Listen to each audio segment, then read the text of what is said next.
É comum que a gente escute o outro com o objetivo de colonizar o seu pensamento, de fazer com que o outro pense conforme as minhas ideias.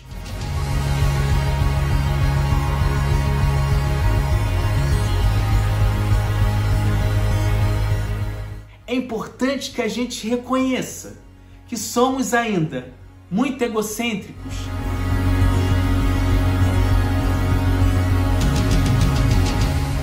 Que quando se apaixonam por algum pensador, passam a se apegar às ideias desse pensador e desconsideram, criam uma resistência às ideias de pensadores diferentes. Olá pessoal, eu sou Daniel França e esse é mais um vídeo do canal Psicologia Integral. Dando continuidade à nossa série Aprendendo a Dialogar, hoje eu vou abordar as causas psicológicas que fazem com que a gente tenha tanta dificuldade de dialogar com pessoas que pensam diferente da gente. Após muito refletir sobre o tema, eu cheguei à conclusão de que 6 causas são as principais, ao menos na minha visão, que fazem com que a gente tenha tanta dificuldade em dialogar com pessoas diferentes. A primeira causa é o egocentrismo. É essa característica que faz que a gente se sinta o centro do universo, os mais importantes. O egocentrismo faz com que a gente privilegie sempre o meu, geralmente desconsiderando o do outro. E no campo do diálogo, o egocentrismo faz com que a gente privilegie sempre as nossas ideias, desconsiderando, inferiorizando as ideias das outras pessoas. Eu considero equivocado a gente entender que o egocentrismo é uma característica da natureza humana. Eu entendo mais adequado pensarmos que o egocentrismo é uma fase do nosso processo evolutivo, que à medida em que a gente evolui, à medida em que a gente se desenvolve enquanto ser social, a nossa consciência se expande e a gente percebe que precisamos uns dos outros, que ninguém é mais importante do que ninguém na lógica da natureza. A segunda característica, a segunda causa psicológica que leva à nossa dificuldade de dialogar é o nosso apego às ideias.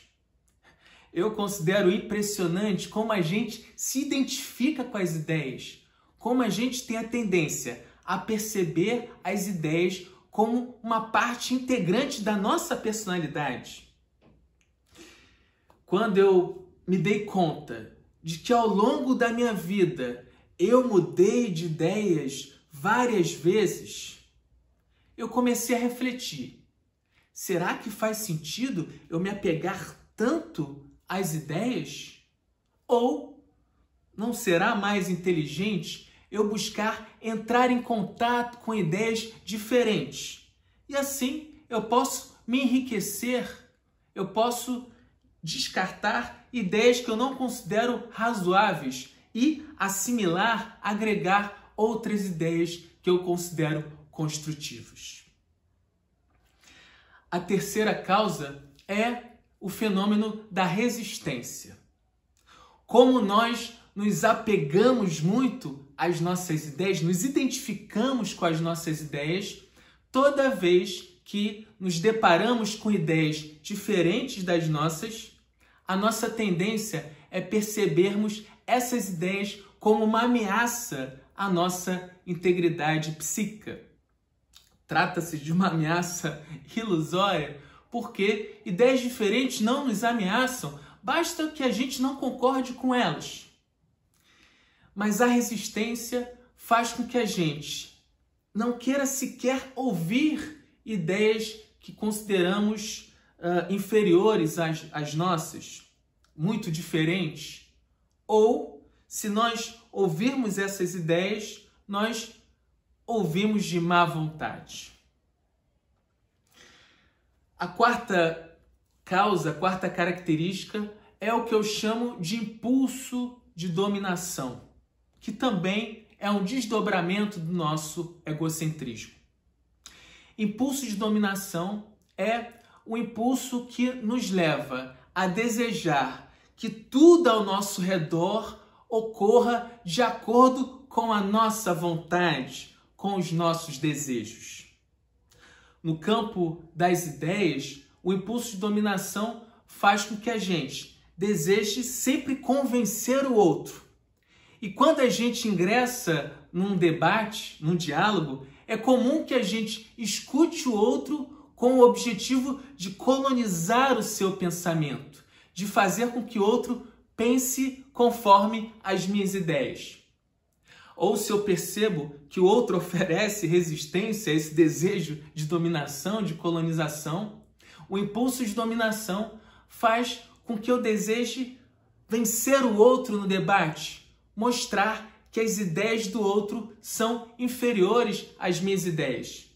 E para isso eu utilizo a mais variada gama de sofismas, de argumentos muitas vezes inconsistentes e até mesmo de ofensas verbais. A quinta característica, a quinta causa que leva a nossa dificuldade de dialogar é a cultura da competição. É muito comum que a gente ingresse num diálogo com alguém já desejando competir com o outro, desejando mostrar que nós somos superiores ao outro. A competição é uma lógica presente na história das espécies na natureza, mas não é uma lógica definitiva. Na medida em que a gente evolui, na medida em que a gente se desenvolve, a gente vai percebendo cada vez mais que a competição é cada vez menos necessária. Se nós substituirmos a lógica da competição pela lógica da cooperação, nós ganharemos muito mais. Se num diálogo, ao invés de competirmos com o outro, buscarmos cooperar com o outro, construir o conhecimento na troca, na dialética, nós ganharemos muito mais, o nosso pensamento se expandirá. Ainda que ao final do diálogo nós não concordemos com todas as ideias da outra pessoa. E a sexta causa psicológica que leva à nossa dificuldade de dialogar é o nosso modelo educacional vigente. Esse modelo de aprendizagem que exerce uma profunda influência sobre o nosso psiquismo privilegia demasiadamente a competição em detrimento da cooperação. Nós somos educados a duelar com o outro, a competir com o outro, não a cooperar com o outro. Isso, obviamente, se expressa na nossa inabilidade de dialogar. Além disso, o modelo educacional vigente até então trabalha o conhecimento de uma forma que eu considero ultrapassada. O que se busca na educação tradicional vigente até hoje é muito mais a memorização e a reprodução de conteúdos. Dificilmente se estimula o questionamento às ideias e a construção de novas ideias. É importante que a gente aprenda as ideias dos pensadores clássicos, mas é importante também que a gente busque questionar essas ideias e construir novas ideias, que a gente acredite na nossa capacidade de sempre evoluir, de sempre construir ideias novas. O problema desse modelo que privilegia a memorização e reprodução é que ele forma pessoas que, quando se apaixonam por algum pensador, passam a se apegar às ideias desse pensador e desconsideram, criam uma resistência às ideias de pensadores diferentes.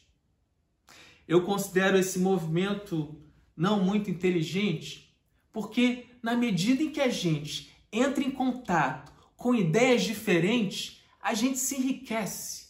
A gente pode perceber quais dessas ideias fazem sentido para nós e descartar as ideias que não fazem sentido. Isso pode acontecer em relação a qualquer pensador. porque todos os pensadores acertam em alguns pontos e erram em outros.